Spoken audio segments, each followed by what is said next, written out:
9 सड़कों के चौड़ीकरण के लिए 297 करोड़ मंजूर। ये बड़ी अच्छी बात कही आप। देहरादून। मुख्य संवाददाता।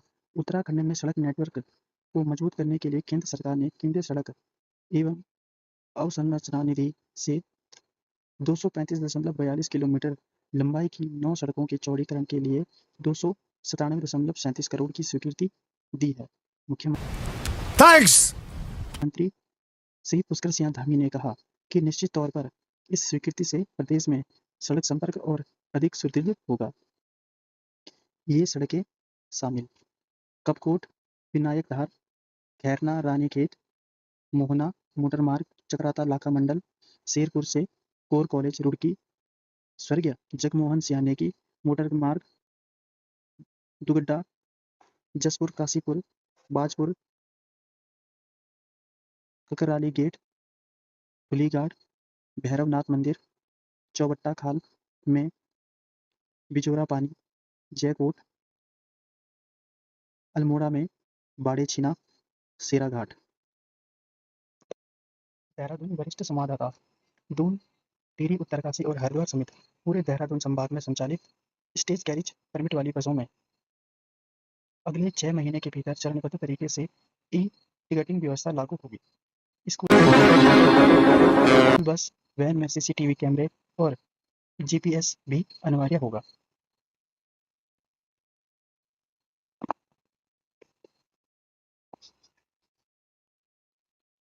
दून के ऐसे क्षेत्र जहां फिलहाल सार्वजनिक परिवहन सुविधा उपलब्ध नहीं है, पीएम ई बस सेवा योजना के तहत इलेक्ट्रिकल बसें चलाने के प्रस्ताव को भी मंजूरी दी गई।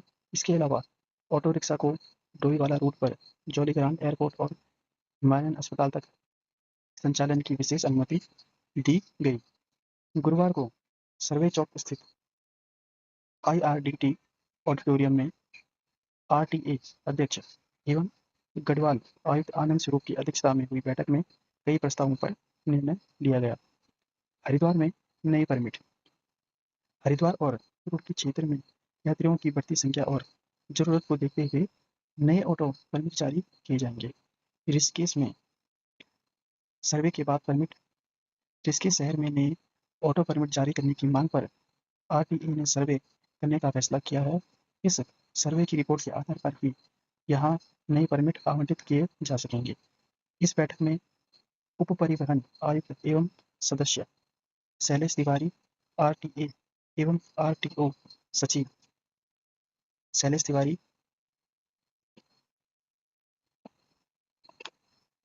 आरटीओ सचिव Sandeep Saini, SP traffic Jitendra Chaudhary, RTA सदस्य विशाल वर्मा, आरटीओ प्रवर्तन doctor Anita Chamoli, ARTO ARTO Chakrapani Mishra समेत bus, taxi, maxi, auto rickshaw, magic और सिटी बस यूनियनों के प्रतिनिधि मौजूद रहे।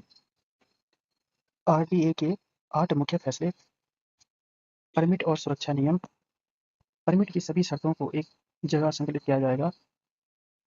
रेंटल बाइक पर पीछे बैठने वाले यात्री के लिए हेलमेट अनिवार्य होगा। पहाड़ में टैक्सियों का स्टेज कैरिज की तरह संचालन बंद होगा। कचरा बैग रखना भी अनिवार्य होगा। स्कूल वाहनों की सुरक्षा। अब स्कूल बस और वैन में सीसीटीवी कैमरे और जीपीएस अनिवार्य किए गए हैं। इसके साथ हर साल इलेक्ट्रिकल ऑडिट भी करना होगा। इसके साथ ही स्कूल प्रबंधकों को ड्राइवर और कंडक्टर का नियमित रूप से स्वास्थ्य परीक्षण कराना होगा। 6 महीने में ई टिकटिंग। देहरादून संभाग की सभी स्टेज कैरिज बस में अगले 6 महीने के भीतर चरणबद्ध तरीके से ई टिकट मशीनें लागू की जाएगी, जिससे यात्रियों की सुविधा मिलने के साथ ही दुर्घटना की स्थिति में बीमा क्लेम को हासिल करने में भी आसानी होगी। एयरपोर्ट तक जा सकेंगे ऑटो रिक्शा। इस दौरान ऑटो रिक्शा यूनियन की मांग पर आरटीए ने डोईवाला रूट पर ऑटो रिक्शा को जौलीग्रांट एयरपोर्ट और हिमालयन अस्पताल तक संचालित करने की विशेष अनुमति दी है। हालांकि यूनियन घंटाघर से ऑटो संचालन की परिधि 40 किलोमीटर तक करने की मांग कर रही थी। नए रंग रूप में नजर आएंगी सिटी बसें। देहरादून में सब्सिडी योजना के तहत सड़कों पर उतरने वाली नई सिटी बसों के लिए आरटीए ने नया कलर कोड मंजूर किया है। यह सफ़ेद यह जो बसें हैं वो सफ़ेद रंग की होगी और उन पर हरी पट्टी होगी। आरटीए का मानना है कि यह रंग संयोजन पर्यावरण अनुकूल और हरित परिवहन का संदेश देगा।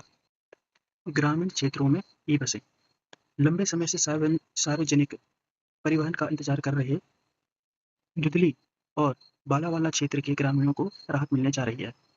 पीएम ई बस सेवा योजना के तहत इस रूट पर जल्द ई बसें संचालित करने के प्रस्ताव को मंजूरी दी गई। ई रिक्शा का संयुक्त सर्वे दून के भीड़-भाड़ वाले इलाके में ई ऑटो संचालन नियंत्रित करने के लिए पुलिस, परिवहन विभाग व नगर निगम संयुक्त सर्वे करेंगे। अत्यधिक व्यस्त क्षेत्रों से ई रिक्शा हटाने को लेकर रिपोर्ट बनाकर आरटीए भेजी जाएगी। इसी आधार पर नई नीति तैयार होगी। नई सेवाओं के लिए राय दून से पौड़ी, चमोली, रुद्रप्रयाग के बीच जीएमओ और रूपकुंड की 11 नई बस सेवाएं शुरू करने की तैयारी है, पर जीएमओ ने इन सुविधाओं और रूट को लेकर आपत्ति जताई है।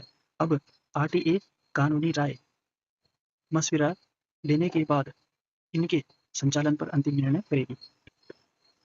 पहाड़ी इलाके की 24 नई सड़कों पर जिला सुरक्षा समिति करेगी फैसला। देहरादून वरिष्ठ संवाददाता पहाड़ के 24 नए मार्गों पर बसों के सुरक्षित संचालन के प्रस्ताव को जिला सुरक्षा समिति के पास भेजा गया है। इस समिति की मंजूरी के बाद ही इन मार्गों पर बस संचालन शुरू किया जा सकेगा। इन सड़कों में टिहरी जिले के सिंगोली, चौड़ी, क्यार, सौड़, पंचूर लिंक मार्ग, मलेथा, बडोन, चमियाला, अयारा खाल, धौंतरी। देहरादून में आयोजित आरटीए की बैठक में यात्रियों की सुविधा और स्कूली बच्चों की सुरक्षा को लेकर कई बड़े फैसले लिए गए। अब स्टेज कैरिज बसों में ई टिकट, स्कूल वाहनों में सीसीटीवी जरूरी, मैजिक वाहनों के नए परमिट और रूट विस्तार में फंसा पेंच। आरटीए की बैठक में टाटा मैजिक वाहनों के रूट विस्तार और नए परमिट जारी करने का मामला फिलहाल अटक गया है। हाईकोर्ट में लंबित याचिका के चलते आरटीए ने नए परमिट और रूट विस्तार से जुड़े फैसले पर रोक लगा दी है। भयानक हादसे के बाद जिला अस्पताल में भर्ती मजदूरों ने आग बुझी।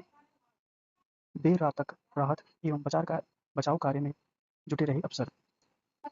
टनल में धमाका हुआ और हम बहने लगे। सीएम धामी बोले, चिंता न करना, पूरी सरकार आपके साथ है। देहरादून विशेष संवाददाता, आपकी तबीयत कैसी है? हाथ पर पट्टी लगी है? ज्यादा गहरी चोट तो नहीं? आप सभी लोग बिल्कुल चिंता ना करिए और निश्चिंत रहिए, कोई चिंता करने की जरूरत नहीं, पूरी सरकार आपके साथ खड़ी है। टनल का हिस्सा अंदर से टूटने से मलबे में दबे मजदूर। पीपलकोटी परियोजना में देर शाम हुए हादसे के दौरान 22 श्रमिक टनल में कर रहे थे काम। चमोली में टनल धंसी, 6 मरे। गोपेश्वर पीपलकोटी में अलकनंदा नदी पर टीएचडीसी की निर्माणाधीन विष्णुघाट पीपलकोटी जल विद्युत परियोजना की टनल में गुरुवार शाम भूस्खलन और जल रिसाव के कारण हादसा हो गया। इसमें 22 मजदूर फंस गए। एसडीआरएफ ने बताया कि इनमें 6 मजदूरों की मौत हो गई है, जबकि 14 घायलों को उपचार के लिए जिला अस्पताल गोपेश्वर में भर्ती कराया गया है। प्रशासन के अनुसार हादसे के वक्त टनल में 22 मजदूर काम कर रहे थे। समाचार लिखे जाने तक 2 मजदूर टनल में ही फंसे थे। उनको निकालने के लिए राहत और बचाव टीम जुटी हुई थी। घायल मजदूरों में ज्यादातर बिहार, उड़ीसा और झारखंड के बताए जा रहे हैं। मुख्यमंत्री पुष्कर सिंह धामी ने श्रमिकों के निधन पर गहरा दुख जताया है। सीएम शुक्रवार को घटना स्थल का जायजा करने चमोली जाएंगे। इसके बाद वह घायलों से भी मिलेंगे। चमोली के डीएम गौरव कुमार ने बताया कि टीएचडीसी के अधिकारियों के अनुसार घटना के दौरान 22 श्रमिक टनल में काम कर रहे थे। घटना शाम करीब 7 बजे की है। टनल के भीतर भूस्खलन और जल रिसाव के कारण मलबा आ गया। इससे वहां अफरा तफरी का माहौल हो गया। सूचना मिलने पर एनडीआरएफ और एसडीआरएफ की टीम मौके पर पहुंची और तत्काल ही रेस्क्यू ऑपरेशन शुरू कर दिया। जिला प्रशासन के अनुसार रात लगभग 11 बजे तक 20 श्रमिकों को निकाल लिया गया। इनमें 6 की मौत हो गई, 14 का उपचार चल रहा है। घटना की सूचना मिलते ही सीएम ने संभाला मोर्चा। टनल के भीतर फंसे प्रत्येक व्यक्ति को सुरक्षित बाहर निकालना सरकार की सर्वोच्च प्राथमिकता है। अंतिम व्यक्ति के सुरक्षित बाहर लाने तक अभियान युद्ध स्तर चलाया जाता रहेगा।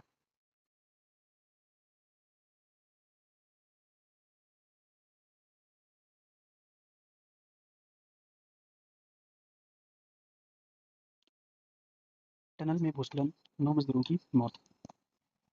28 मजदूर फंसे थे, देर रात तक 22 को निकाला। 13 अस्पतालों में भर्ती और 6 की तलाश जारी।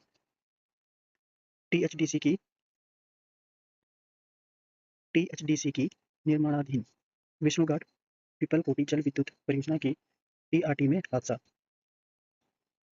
गोपेश्वर पीपलकोटी अलकनंदा नदी पर निर्माणाधीन विष्णुघाट पीपलकोटी जल विद्युत परियोजना की टीआरटी में बृहस्पतिवार शाम सरिया वेल्डिंग के दौरान भारी भूस्खलन होने से करीब 28 मजदूर फंस गए। इसमें से रात 12 बजे तक 22 को निकाल लिया गया, जिनमें से 9 मजदूरों की मौत हो गई। 11 जिला अस्पताल में भर्ती हैं, 2 को फायर सेंटर रेफर कर दिया है। देर रात तक अन्य 6 को निकालने के लिए रेस्क्यू जारी था। हादसा शाम करीब 7 बजे हुआ। जिस स्थान पर मजदूर काम कर रहे थे, वहां से करीब 150 मीटर दूर हुए भूस्खलन के बाद पानी के साथ पत्थर और मलबा टनल के अंदर घुस गया, जिसकी चपेट में करीब 28 मजदूर आ गए। सूचना मिलते ही जिला प्रशासन, पुलिस, एसडीआरएफ, एनडीआरएफ, आईटीबीपी, सेना और अन्य संबंधित टीमें मौके पर पहुंची और रेस्क्यू अभियान शुरू किया। रात 12 बजे तक 22 मजदूरों को निकालकर जिला अस्पताल गोपेश्वर पहुंचाया गया। इसमें से 9 ने दम तोड़ दिया, 11 यहीं भर्ती हैं, 2 रेफर कर दिए गए। टनल में फंसे 6 मजदूर